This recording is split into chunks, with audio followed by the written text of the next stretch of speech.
Você já se perguntou se todos estão destinados à salvação?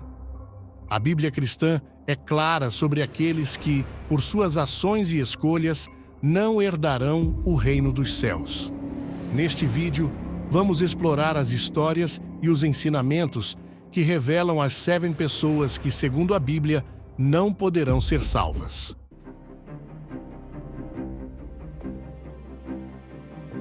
Antes de mergulharmos nessa fascinante história, não se esqueça de se inscrever no canal e deixar seu like. Isso nos ajuda a continuar trazendo conteúdos ricos e profundos como este para vocês. Os incrédulos são mencionados diversas vezes na Bíblia como aqueles que rejeitam a verdade divina, mesmo diante de evidências claras e milagrosas. Mas o que exatamente caracteriza a incredulidade? E por que ela é tão condenada nas Escrituras? Vamos mergulhar nas histórias e ensinamentos bíblicos que ilustram esse comportamento. Incredulidade não é apenas a falta de fé, é a recusa ativa de aceitar a verdade, mesmo quando essa verdade está bem diante dos olhos. É a dureza de coração, a cegueira espiritual que impede a pessoa de ver o que é evidente. A Bíblia nos dá exemplos claros de pessoas que, por mais que testemunhassem o poder de Deus, escolheram não acreditar. Um dos exemplos mais icônicos de incredulidade na Bíblia é o faraó do Egito, que enfrentou as pragas enviadas por Deus através de Moisés. Mesmo após presenciar 10 manifestações extraordinárias do poder divino, desde a transformação da água em sangue até a morte dos primogênitos, o coração de Faraó permaneceu endurecido. Ele viu o poder de Deus, mas se recusou a se submeter. Faraó, em sua obstinação, tornou-se um símbolo da incredulidade que leva à destruição. Sua história prenuncia o destino daqueles que, por orgulho ou teimosia, resistem ao chamado de Deus. Os hipócritas ocupam um lugar especial na condenação bíblica. São aqueles que, embora se apresentem como justos e piedosos, escondem em seu interior intenções e comportamentos contrários ao que professam. Na Bíblia, Jesus reservou algumas de suas palavras mais duras para os hipócritas, especialmente os líderes religiosos de sua época.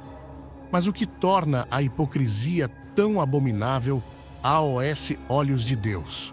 Hipocrisia, no contexto bíblico, é a prática de fingir ter virtudes, crenças ou sentimentos que, na realidade, não se possui. É viver uma vida de duplicidade, onde as ações exteriores não refletem a verdadeira condição do coração. Os hipócritas são como atores em um palco, usando máscaras para esconder quem realmente são. No entanto, diante de Deus, nenhuma máscara pode esconder a verdade. No Novo Testamento, os fariseus são frequentemente mencionados como exemplos de hipocrisia. Eles eram os líderes religiosos que deviam guiar o povo na verdade e na justiça, mas muitas vezes eram acusados por Jesus de praticarem a religião apenas para serem vistos pelos homens. Em Mateus 23, Jesus os chama de sepulcros caiados, lindos por fora, mas por dentro cheios de ossos de mortos e de toda a imundícia. Há uma profunda ironia na hipocrisia dos fariseus. Aqueles que mais se preocupavam em aparentar justiça eram, na verdade, os mais afastados da verdadeira justiça. Eles se apresentavam como guias espirituais, mas na realidade conduziam as pessoas para longe de Deus. Os covardes, aqueles que permitem que o medo os impeça de seguir a fé, estão entre os que a Bíblia adverte que não herdarão o reino dos céus. A covardia, neste contexto, não é simplesmente o medo comum, mas a recusa em permanecer firme diante das adversidades e em defender a verdade de Deus. Vamos entender por que a Bíblia condena tão severamente esse tipo de comportamento. A covardia espiritual é descrita como a falta de coragem para professar e viver a fé, especialmente quando essa fé é testada. Não se trata apenas de momentos de medo, mas de uma atitude de constante fuga das responsabilidades espirituais. É o medo que paralisa, que impede a ação e leva a uma vida de conformismo e negação da fé. Um exemplo notável de covardia na Bíblia é o apóstolo Pedro, que, apesar de seu amor por Jesus, o negou 3 vezes na noite em que ele foi preso.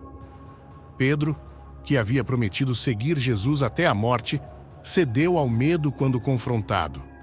Essa traição momentânea foi marcada pelo canto do galo, que ecoou como um lembrete do fracasso de Pedro em manter sua promessa. A história de Pedro é repleta de ironia. Aquele que declarou sua lealdade incondicional foi o primeiro a negá-la quando a situação ficou difícil. No entanto, o prenúncio de sua redenção também está presente, pois Jesus, mais tarde, restauraria Pedro, demonstrando que mesmo a covardia pode ser superada pelo arrependimento sincero. Idolatria é um dos pecados mais repetidamente condenados na Bíblia. Desde o Antigo Testamento até o Novo, a adoração de falsos deuses e ídolos é descrita como uma traição ao Deus verdadeiro. Mas a idolatria não se restringe apenas à adoração de estátuas ou deuses pagãos. É uma questão muito mais profunda que envolve o coração e as prioridades humanas. Vamos explorar o que significa idolatria à luz das Escrituras e por que ela é tão perigosa para a vida espiritual. Idolatria, em sua essência, é colocar qualquer coisa ou pessoa no lugar que pertence a Deus. Pode ser a adoração de imagens esculpidas, mas também pode ser o amor exagerado por poder, dinheiro, status ou até por outras pessoas. Qualquer coisa que ocupa o lugar central em nossa vida, que deveria ser reservado para Deus, torna-se um ídolo. Idolatria é como uma corrente dourada. Brilha e atrai, mas ao ser colocada em volta do pescoço, transforma-se em uma prisão que sufoca a alma. Um dos exemplos mais notórios de idolatria no Antigo Testamento é a construção do bezerro de ouro. Após serem libertos do Egito, os israelitas rapidamente se desviaram, criando uma imagem de ouro para adorar, enquanto Moisés estava no Monte Sinai, recebendo os 10 mandamentos. Essa ação não foi apenas uma traição a Deus, mas um reflexo de sua falta de fé e paciência. A imoralidade é um tema que aparece frequentemente na Bíblia, sendo fortemente condenada tanto no Antigo quanto no Novo Testamento. A imoralidade sexual, em particular, é tratada como um pecado que corrompe o corpo e a alma, distanciando a pessoa da santidade que Deus espera de seus seguidores. Neste tópico, vamos explorar as diferentes formas de imoralidade mencionadas nas Escrituras e entender por que elas são tão severamente condenadas. A imoralidade, segundo a Bíblia, refere-se a comportamentos que vão contra os padrões morais e éticos estabelecidos por Deus, especialmente no que diz respeito à sexualidade. Isso inclui adultério, fornicação, práticas sexuais ilícitas e qualquer forma de impureza que degrade o propósito original de Deus para a sexualidade humana. Pense na imoralidade como uma mancha em uma veste branca.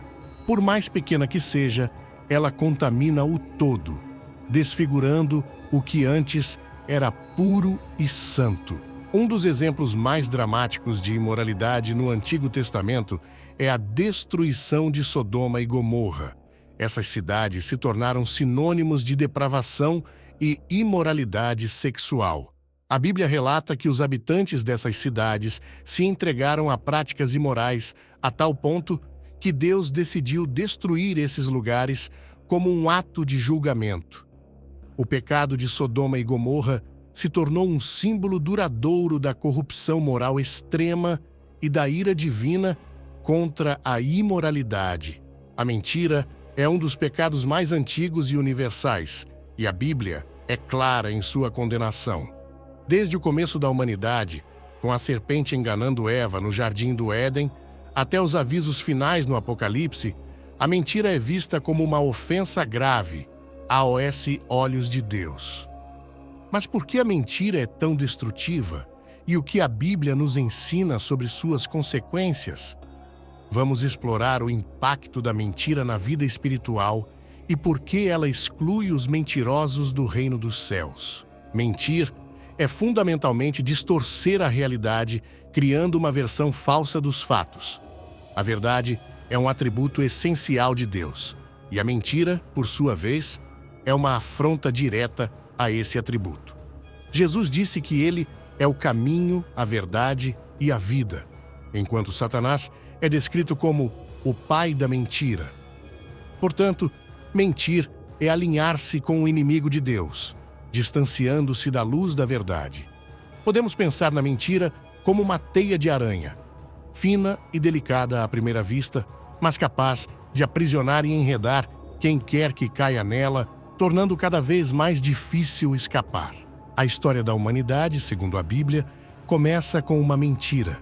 No Jardim do Éden, a serpente, que representa Satanás, mente para Eva, levando-a a questionar a palavra de Deus. Certamente não morrerás, disse a serpente, plantando a semente da dúvida e distorcendo a verdade. Essa mentira levou à queda do homem e à entrada do pecado no mundo, trazendo consequências devastadoras para toda a criação. O assassinato é considerado um dos pecados mais graves, tanto no plano moral quanto no espiritual. A Bíblia é clara em sua condenação ao ato de tirar a vida de outra pessoa, pois a vida é sagrada e pertence a Deus. Mas o assassinato, no contexto bíblico, vai além do ato físico de matar.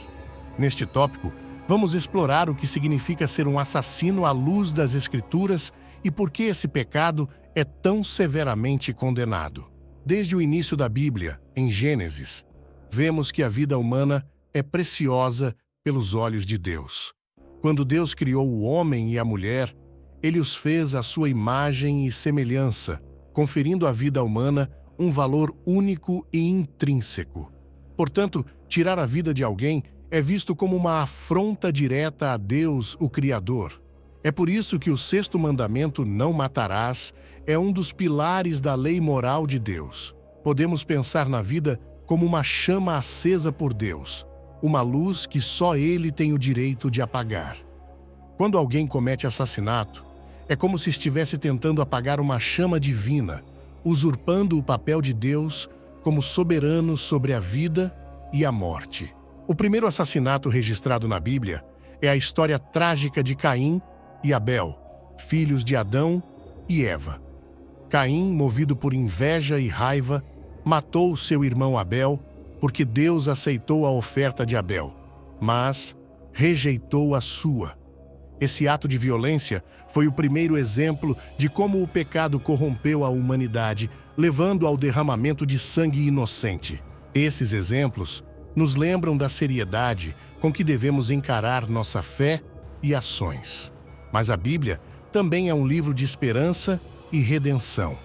Por isso, não se esqueça de buscar a verdade e viver de acordo com os princípios divinos. Se você gostou desse vídeo e quer aprender mais sobre os ensinamentos da Bíblia, inscreva-se no canal e ative o sininho para não perder os próximos conteúdos. Compartilhe este vídeo com amigos e familiares para que mais pessoas possam refletir sobre estas verdades. Você já se sentiu confuso ao ler a Bíblia, sem entender certos livros e passagens? Os versículos não entram na sua cabeça? O Manual da Bíblia é a solução de seus problemas na palma das suas mãos. Este guia didático e ilustrado da Bíblia, que vai de Gênesis a Apocalipse, proporcionando uma compreensão profunda e clara da Palavra de Deus. Você pode estudar com seu celular, computador ou tablet. Não perca essa oportunidade de aprimorar seu conhecimento e fortalecer sua fé. Clique no link na descrição e garanta o seu hoje mesmo.